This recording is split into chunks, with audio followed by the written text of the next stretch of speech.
Let's talk a little bit about the concept of what truth is, how I refer to truth in all of my work.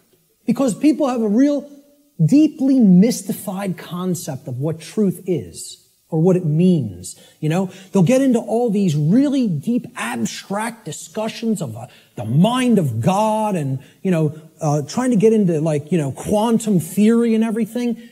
This is mystification of the concept of the truth. And we have to demystify it. We have to bring it down to real simple, easy to understand language that anybody can comprehend. And then really completely delineate that from perception of any given thing. Because the two are not the same. When people say perception is reality, nothing could be farther from reality than that statement. Perception is not reality. Okay? It is just what it says, perception. Seeing through, perceive, to see through something. Like a lens or a filter. Okay? I perceive things differently without these glasses. That's one perception. When I put them on, I perceive things quite differently and more clearly. Okay? Well, that's how human perception works, like a lens. It's a filter. Okay? But what's there is the same thing. What's there is the same thing. All that changes is how I perceived it. All right? So let's look at this concept. Truth is objective. That means that it's not dependent upon the perceptions of human beings. No one wants to hear that. That is a direct assault, a direct frontal assault on the human ego. Because everybody wants to hear, my perceptions are important.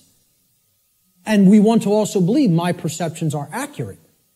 Okay? Now people will say, well, what makes you say your perception of this topic is going to be accurate?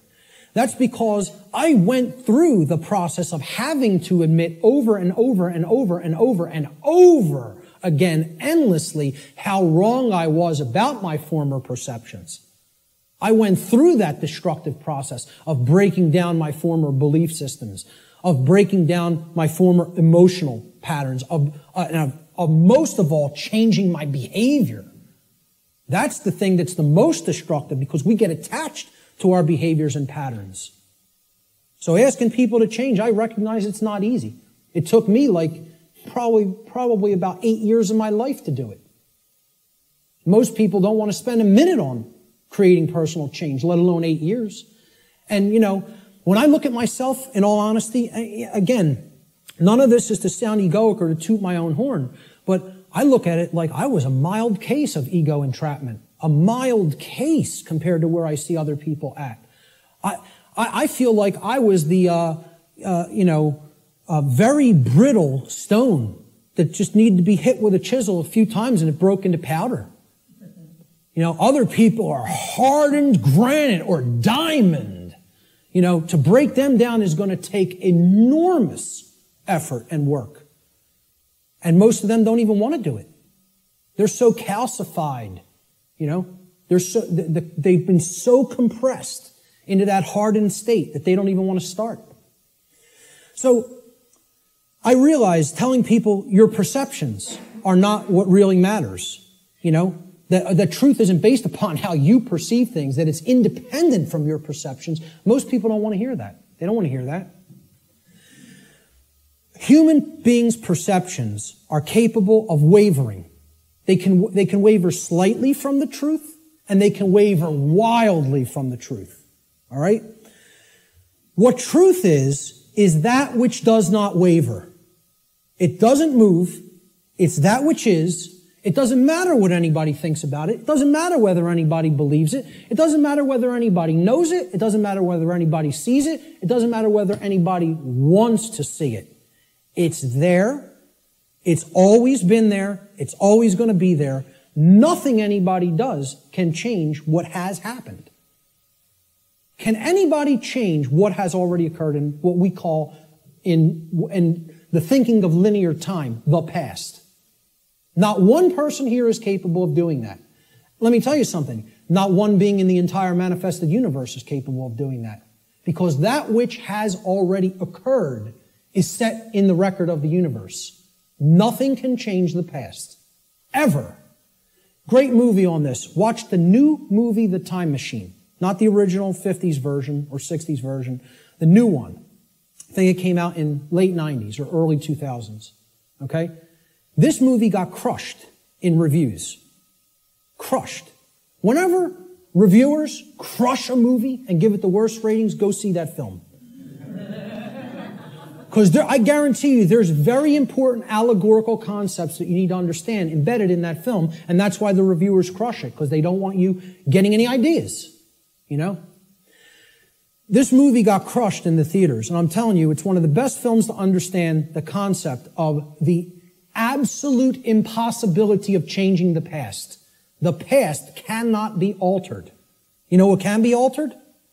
The future. That's what that movie's about. And you know where the alteration of the future begins? In the present moment. That's exactly right. That's the only place it begins. Okay? So what truth is, the demystified concept of truth, is it's simply that which already exists. It's that which has happened in the past and is happening in the present moment. The truth does not exist in the future. When we get to those future moments and it's the present, truth will be existent then. But not until, okay?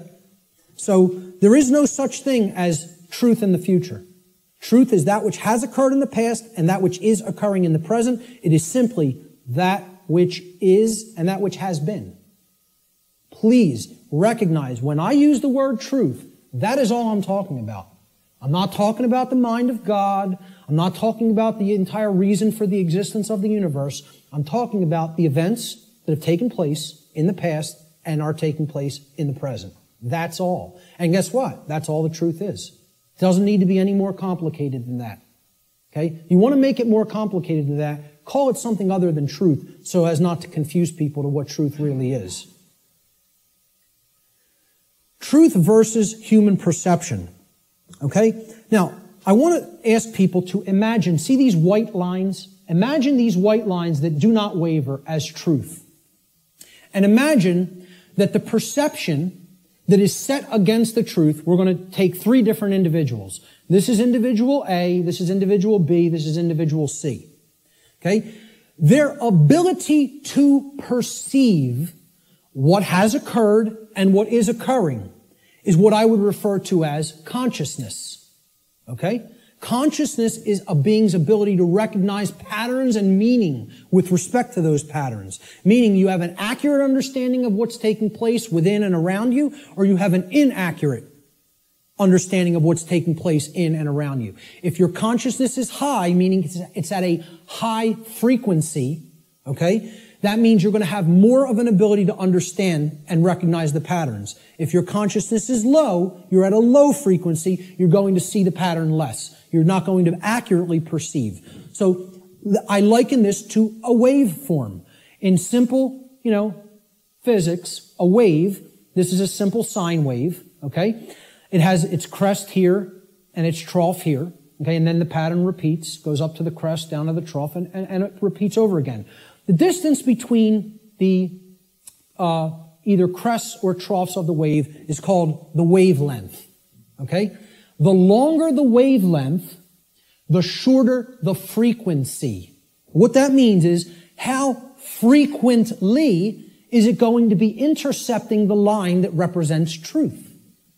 How frequently is it going to be aligned with this line, which we are calling truth? Okay? Now, can everybody just, with that explanation, understand this simple model and what I'm talking about here? Is that clear? Okay, because it's important. Because this is a low frequency vibration. It's a low frequency wave. A wave like this, if it was an audio wave, would produce a low frequency, would produce a low bass tone. Okay? As we go up to a higher frequency, you can see the wavelength is shorter, meaning that it intercepts the line which represents truth much more frequently. We can count them. 1, 2, 3, 4, 5 here. 1, 2, 3, 4, 5, 6, 7, 8, 9 there. Okay? So this is a higher frequency vibration. And we go up to an even higher frequency. Let's say person C has this consciousness. They have a higher frequency. Okay? and they're intercepting the line that represents truth, much more frequency. I won't count those out because there's a lot of them, okay? The higher the frequency, the more in tune with truth we are. What would happen if this frequency became infinitely high? What would it become? It would be indistinguishable from a line. And therefore, someone would be aligned to that which is. The higher the level of consciousness or frequency, which is their perception of reality being accurate, okay?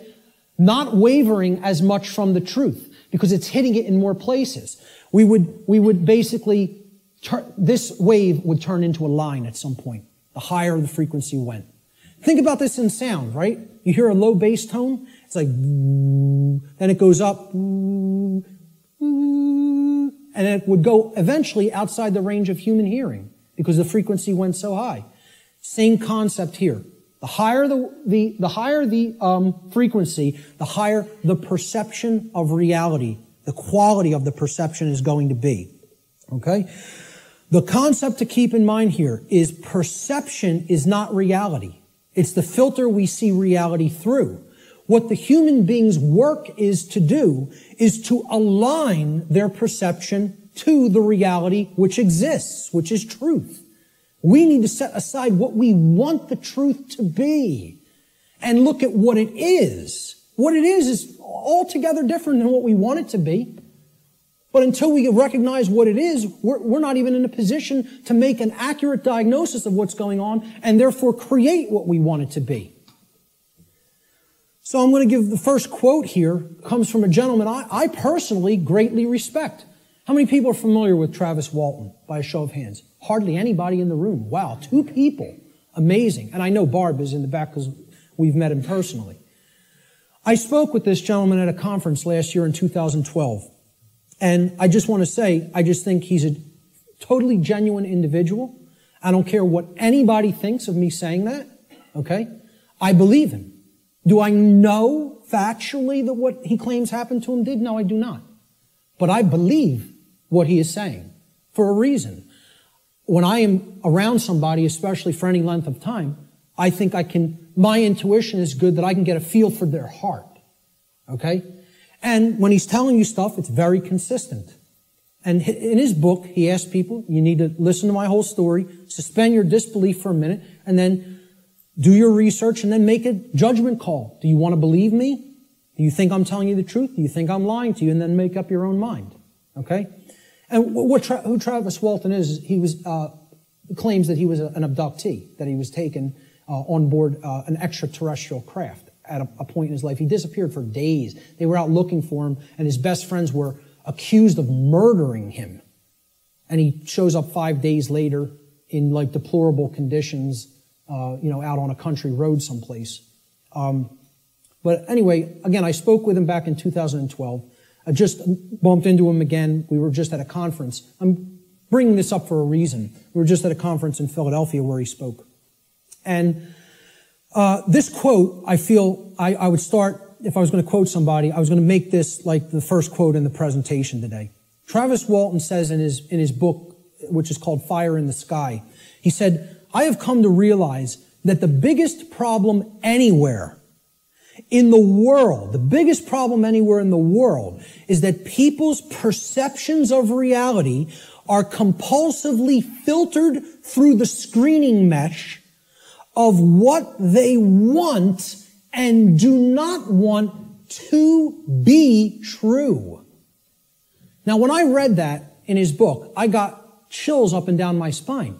Because I said, this meshes exactly with what I'm talking about in my section, in my presentation called Truth versus Perception. And he's encapsulating it in a sentence perfectly.